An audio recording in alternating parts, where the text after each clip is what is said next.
नमो भगवते महावराहे। आज महिषासुर की मंत्रणा और देवासुर संग्राम के बारे में सुनेंगे। भगवान वराह बोले, नारद जी के चले जाने पर महिषासुर सदा चकित चित्त से उसी कन्या का ध्यान करने लगा, अतः उसे तनिक भी कहीं चैन न था। अब उसने अपने मंत्रिमंडल को बुलाया। उसके 8 मंत्री थे, जो सभी शूरवीर, नीतिमान एवं बहुश्रुत थे।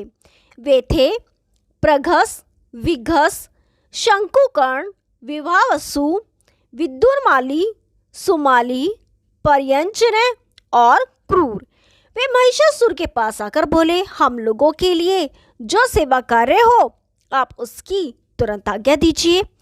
उनकी बात सुनकर दैत्यों का शासक पराक्रमी महिषासुर बोला, नारद जी के कथनानुसार मैंने एक कन्या को पाने के लिए तुम लोगों को यहाँ बुलाया है। मंत्रियों, देवर्षि नारद ने मुझे एक लड़की की बात बताई है, किंतु देवताओं के स्वामी इंद्र को जीते बिना उसकी प्राप्ति संभव नहीं है। अब आप सब लोग विचार कर शीघ्र बताएं कि वह कन्या किस प्रकार सुलभ होगी और देवता कैसे पराजित होंगे। महिषासुर के ऐसा कहने पर सभी मंत्री अपना अपना मत बतलाने लगे। प्रघस बोला, दैत्यवर, आपसे नारद मुनि ने जिस कन्या की बात कही है वह महान सती है। उसका नाम वैष्णवी देवी है। उस सुंदर रूप धारण करने वाली देवी को पराशक्ति कहा जाता है। जो गुरु की पत्नी, राजा की रानी तथा सामंत, मंत्री या सेनापति की स्त्रियों के अपहरण की इच्छा करता है, वह राजा शीघ्र ही नष्ट हो जाता है। प्रघस के इस प्रकार कहने पर विघस ने कहा, राजन, उस देवी के विषय में प्रघस ने सत्य बात ही बतलाई है। यदि सब लोगों का एक मत हो जाए और बुद्धि इस बात का समर्थन करे तो सर्वप्रथम हमें उस कन्या का वरण ही करना चाहिए, परंतु स्वच्छादन पूर्वक उसका बलात्हरण या अपकर्षण कदापि ठीक नहीं है। मंत्रीवरों, यदि मेरी बात आप लोगों को रचे तो हम सभी मंत्री उस देवी के पास चलकर प्रार्थना करें। पहले सामनीति से ही काम ले लेना चाहिए। यदि इससे काम न बने तो हम लोगों को दान का आश्रय लेना चाहिए। इतने पर भी काम न बने तो भेद नीति का सहारा लिया जाए, और यदि इतने पर भी काम न बने तो अंत में दंड का प्रयोग करना चाहिए। इस क्रम से नीतियों का प्रयोग करने पर भी यदि वह कन्या न मिल सके तो हम सभी लोग अपने अस्त्र शस्त्रों से सुसज्जित होकर चले और फिर बलपूर्वक उसे देवताओं से छीन लें।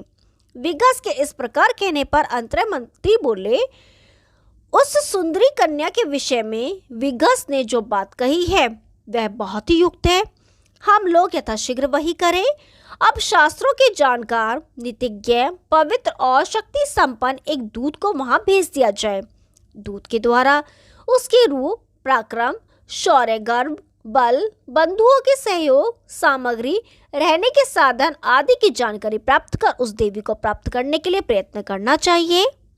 जब विघस ने सभा में ये बात कही तो सब लोग उसे साधु साधु कहने लगे।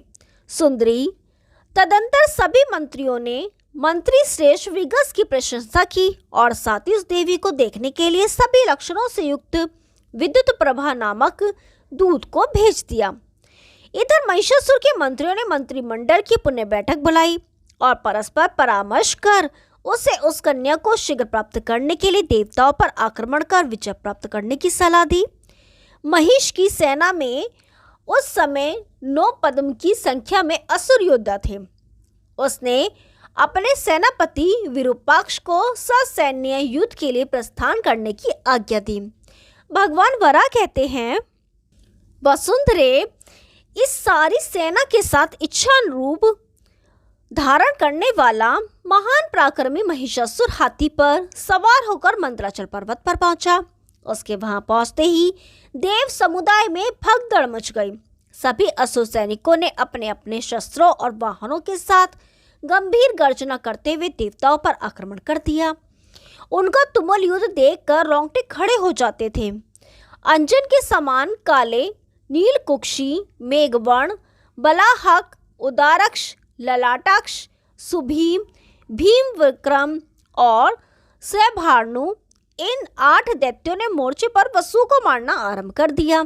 इधर द्वैषाण, ध्वस्तकर्ण, शंकुकर्ण, वज्र के समान कठोर अंगों वाला ज्योतिवीर्य, विद्युन्माली, रक्ताक्ष, भीमद्रष्ट, विद्युज्जिह्न, अतिकाय, महाकाय, दीर्घबाहु और कृतकांत, ये प्रधान गिने जाने वाले 12 दैत्य युद्ध भूमि में आदित्यों की ओर दौड़े। कालकृतांत, रक्ताक्ष, हरणमृगा, नल, यज्ञहा, ब्रह्मा, गोगन, स्त्रिघ्न और संवर्तक, इन 11 दैत्यों ने रुद्रों पर चढ़ाई कर दी। महिषासुर भी उन देवताओं की ओर बड़े वेग से दौड़ा। इस प्रकार आदित्यों, वसुओं और रुद्रों के साथ अगणित संख्या में असुर और राक्षस लड़ने लगे। उस युद्ध भूमि में असुरों के द्वारा सेनाओं के सैनिक बड़े पराक्रम में नष्ट हो गए। अंत में देवताओं की सेना भग्न हो गई और इंद्र तथा संपूर्ण देवता उस युद्ध भूमि में ठहर न सके। दानवों ने उन्हें अनेक प्रकार के शस्त्रों, शूलों, पटिक्षों और मुद्गरों से अर्जित कर दिया था। अंत में दानवों से पीड़ित होकर ये सभी देवता ब्रह्मा जी के लोक में गए। ओम नमो भगवती महावराहे। आगे का भाग कल सुनाएंगे, तब तक के लिए नमस्कार।